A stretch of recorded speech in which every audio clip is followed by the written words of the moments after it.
మీ నియోజకవర్గంలో ఉంటాయి. ఉదాహరణకు చెప్తున్నా, వేరే అనుకోకరి. ఇప్పుడు ఇక్కడ విజయ్ కుమార్ గౌడ్ ఉన్నాడు.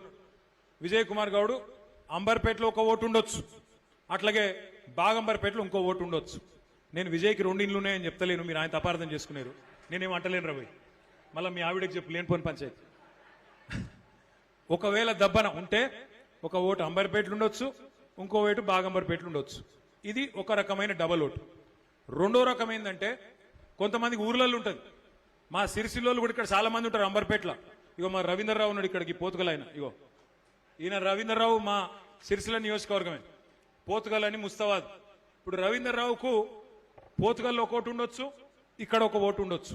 డబల్ ఓటు అంటే ఊళ్ళో ఒకటి.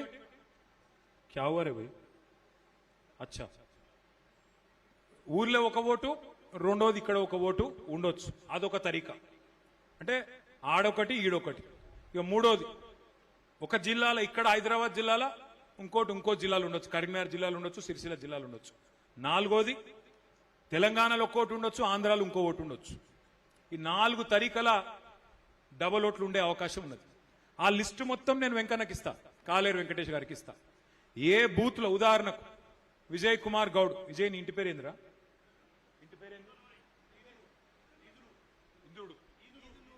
ఈదునూరు విజయ్ కుమార్ గౌడ్ అనుకో ఎగ్జాంపుల్. ఏం చేస్తా అంటే రేపు నేను ఈదునూరు విజయ్ కుమార్ గౌడ్ అనే వ్యక్తికి ఎన్ని ఓట్లు ఉన్నాయి ఓటర్ లిస్ట్ ప్రకారం అని చెప్పి నేను నా దగ్గర ఒక సాఫ్ట్వేర్ ఉన్నది, దాన్ని నడిపినాక మొత్తం లిస్ట్ వెంకన్నకి ఇస్తా. ఇక విజయ్కి ఒక ఓటు ఇక్కడ ఉంది, ఇక్కడ ఉంది. అప్పుడు మనోళ్ళు ఏం చేయాలి, బూత్ ఏజెంట్లు ఇక్కడికి పోవాలి, ఈ బూత్ వాళ్ళు ఇక్కడికి పోవాలి, ఈ బూత్లో పోవాలి, ఆ బూత్ వాళ్ళు ఆ బూత్లో పోవాలి. అసలు ఈ మనిషి ఎక్కడున్నాడో దొరకబట్టాలి.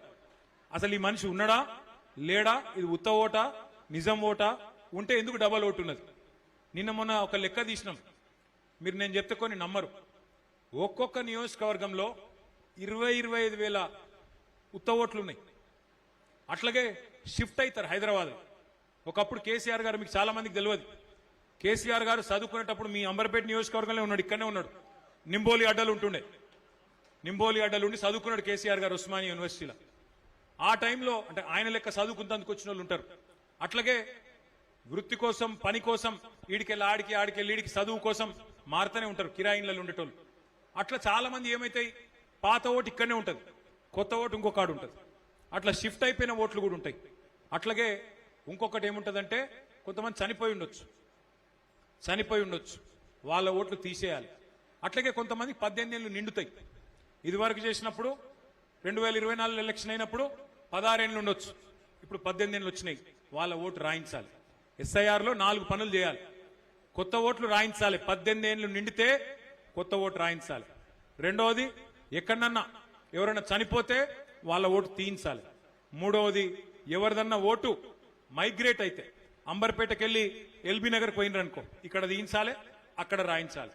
నాలుగోది, ఎవరైనా ఎల్బీ నగర్కి వెళ్ళి అంబర్పేటకు వచ్చిరనుకో, ఇక్కడ రాయించాలి. 4 పనులు, అర్థమైందా? నెంబర్ 1, చనిపోయిన వాళ్ళ ఓట్లు తీయించాలి.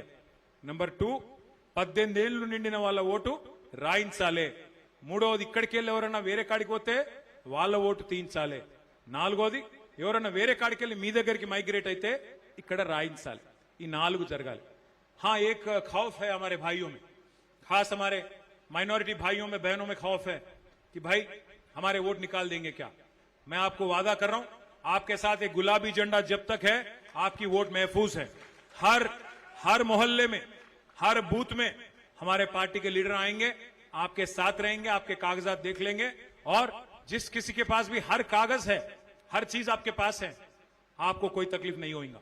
अगर किसी के पास नहीं है, आपके एमएलए खुद वकील साहब है, उन्होंने खुद जाके हाईकोर्ट में लड़ेंगे, आप बेफिक्र रहिए।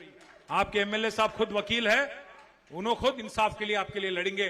किसी एक का वोट भी नहीं जाए सर का, हम पूरी तरह से हम कायनात रहेंगे।